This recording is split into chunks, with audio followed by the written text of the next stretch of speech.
Major disaster declarations open the doors, in some cases, for people to register for federal aid. A key part of the process is the Disaster Recovery Center, a place where people can go for help. You want to register for assistance because there may be some funding that we can provide to help you in your recovery process. And it may not just be FEMA monies, but it may be from our partners like SBA, or it might be a volunteer agency that might be able to do something for you to help you recover. It's important to register so we know you need help, and then we'll guide you through the process once you register. People with uninsured and underinsured losses need to register. If you have insurance, apply with your insurance company first, then FEMA can help you after that point. You can register online at www.disasterassistance.gov or by phone at 1-800-621-3362, or you can visit one of our disaster recovery centers. At the request of the state, we set up the Disaster Recovery Center to support locally.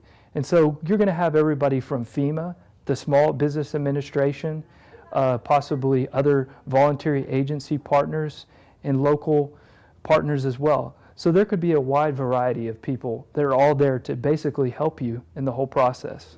Our friendly representatives are going to take you and going to walk you through there and make sure that you get an opportunity to ask questions. And then we're going to try to connect those questions with people who can provide answers for you. Hazard mitigation may be at a disaster recovery center or somewhere locally, and I'd like to encourage you to talk with a mitigation representative because they can show you things like how to rebuild your home to be more flood resilient, or how to build a safe room, or how to elevate your home and utilities. We know that disasters have a psychological effect on individuals, and sometimes people just need to talk to someone else about it. Sometimes it can be a major effect. If family members that have lost their lives, and if you've lost everything that you own, you know it's going to have an effect on you, and you need to talk to someone. A counselor is available in the center. However, if there's not a counselor there, you will at least be able to obtain referrals for local community resources. When you visit a recovery center, you should bring the address of your damaged home.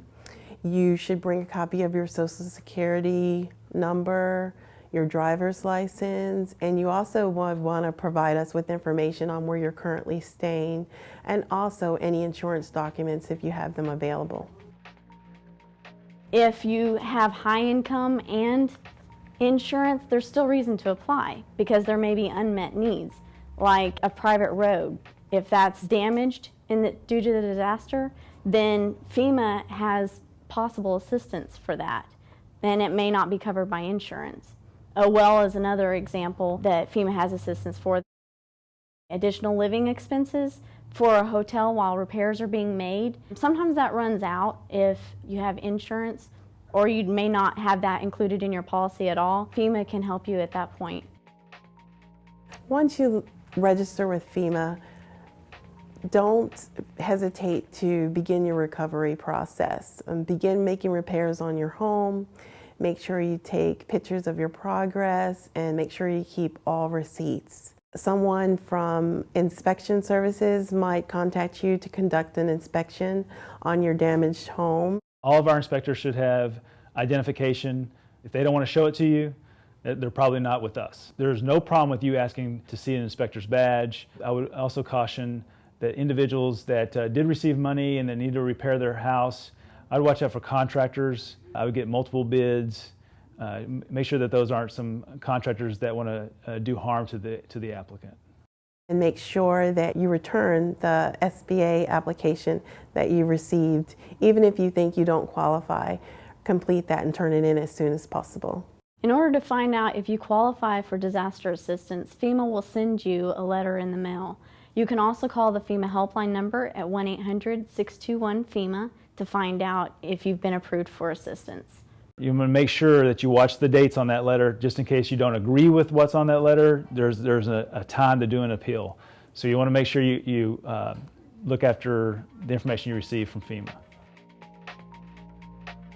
There's no fees for coming in and getting assistance from FEMA. If someone is charging you a fee, you need to call the help desk line or talk to an applicant services specialist there or a supervisor there and say that someone's been trying to charge us for getting federal assistance. Federal disaster assistance doesn't affect income taxes. So talk to your tax advisor and find out if there's any tax relief due to the disaster. We do this because it's important. If everyone has ever gone through a disaster, who's ever had any their family members affected, had their homes destroyed, we want to make sure that they have an opportunity to recover. So FEMA and our partners provide assistance to help them through that recovery process. We want them to get as close to normal as possible.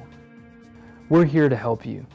And it's more than just a mission of our agency. It's a personal mission I think that each of us have to help our fellow citizens recover from disasters and do whatever we can as part of the team in doing our full role and our due diligence to make sure that you gain every single bit of resources that we can provide you. A person can go to any disaster recovery center no matter where they live. If one is not convenient, you can call the FEMA helpline at 1-800-621-3362 for directions on submitting your documents to FEMA.